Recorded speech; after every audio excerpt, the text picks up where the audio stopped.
Welcome to this episode of Mercy Can't Stop Her, the podcast where we share the stories of women's resilience through chaos, crisis, and the challenges of life. I am your host, Judith Kambia Obatusa, JKO. Last week, we talked about forgiveness and how we can forgive. We talked about the fact that forgiveness is a process and that we can also get triggered by things. So we keep working on that forgiveness, on letting go. It's not something that happens in the twinkle of an eye. It's a journey. So today, I registered my youngest in the Air Cadets and I was triggered. I have learned to forgive people, forgive institutions, forgive groups that have hurt me, because indeed I have been hurt by several. When I came to Canada in 2012, my family experienced so much trauma. And my story, the beginning of that trauma, started from the school. And my son, my older son, was registered in Air Cadets. It was something that we really dreamt of the day that he was going to turn 12 and we'll go register. So I planned everything with my son. He was excited. He looked forward to it. And I registered my son for Air Cadets. I learned about Air Cadets when a social worker told me about it, because my son is really energetic, very smart, and he needed to be challenged. But people like that, they also need to learn discipline. And Air Cadets, the cadets program is a very helpful tool for young men and women to learn leadership skills, self-control, and many other benefits. And I put my son in the Air Cadets program. And not long after, we had a situation which I didn't know. My son was being bullied in school and he threw something at me. And when I went for counseling, so that's one of the reasons why I truly prefer Christian counseling. I went to a secular counselor in a program that the social worker from the Children's Aid Society had referred me to. And I mentioned it and they called them and they forced my son just a few days to Easter and took my son away. And that was the beginning of the unraveling of all the plans. Even though they told me about Air Cadets, they took my son out of that program. They took my son out of soccer, which he's very good at. Everything that I had put in place, swimming, and many other terrible things happened to my son. And today, as I sat listening to the presentation and to them talk, the orientation for the boys, I was thinking about my son. Everyone who knows, who is a parent and who has read psychology books and other things, there's a special bond between a mother and her son, her first son, a man and his first daughter. They refer to this as the Oedipus complex, where there's a special bond between your child and the parent of the opposite sex. Today, as I sat there, I wanted to burst into tears, but of course I could not. My heart was just aching because that singular decision which I didn't know my rights. I could have fought more, maybe. I don't know, for my son, but I did not. And when I think about it, I should be bitter.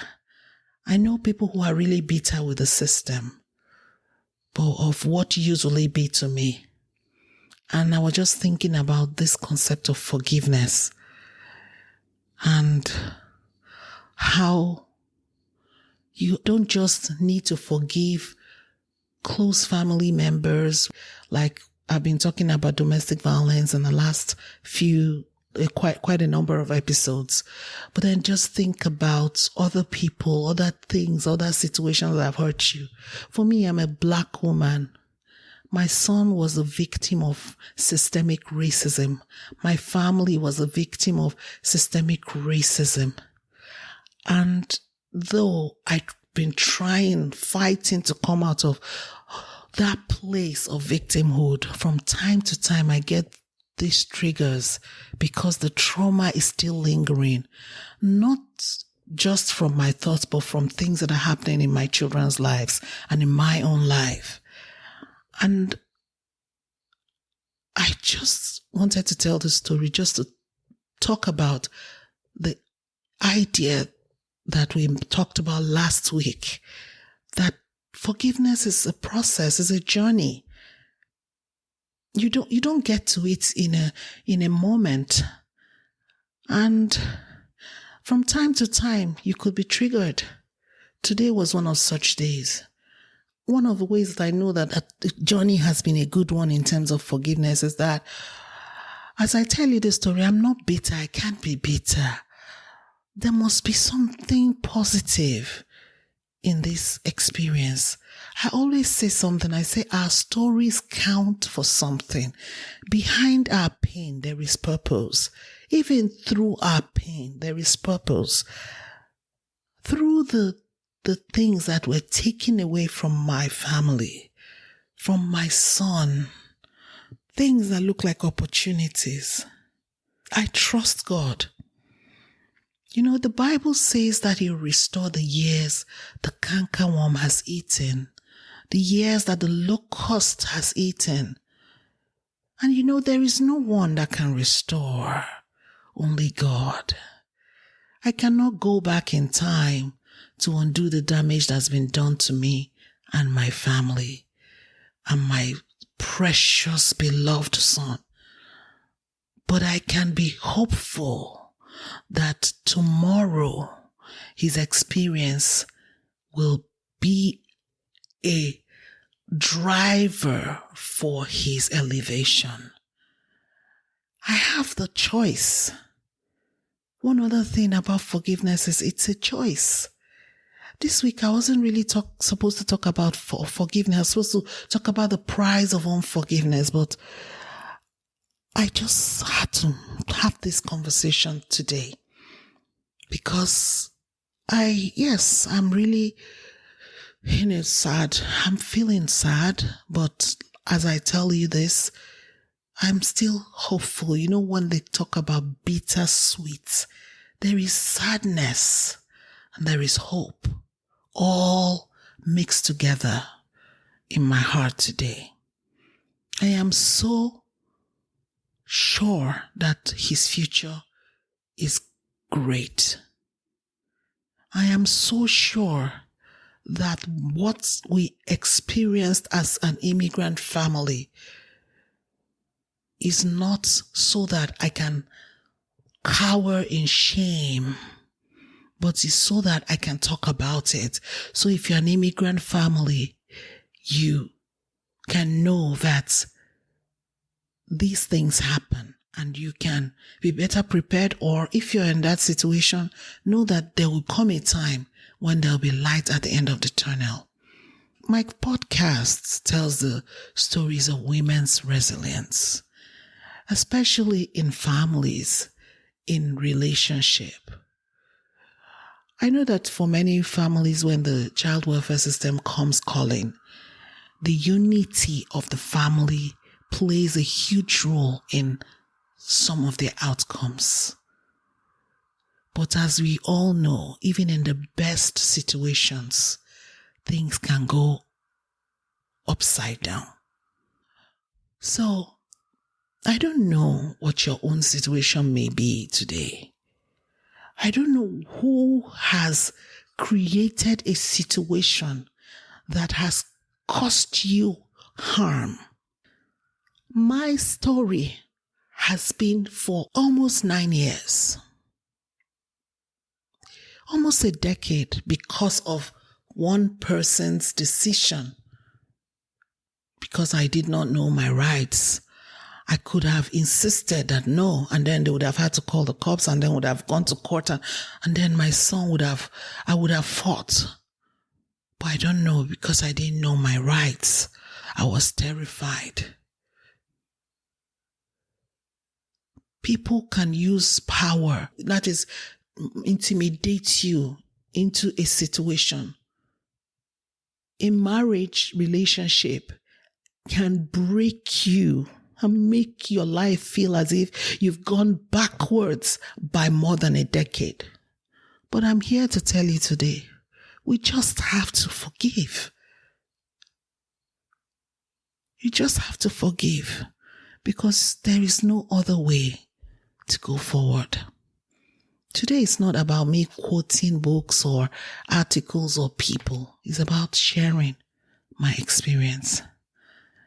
I have so many hurts, so many experiences of betrayals, of pain, of things I didn't deserve, hurt that I didn't deserve, of lies being told against me. But I remember Pastor Ayo Daniels, like I think I mentioned him last week too, when he talked about the principle of advanced forgiveness. I remember when I used to cry and ask God, don't let me be bitter. Don't let me lose myself.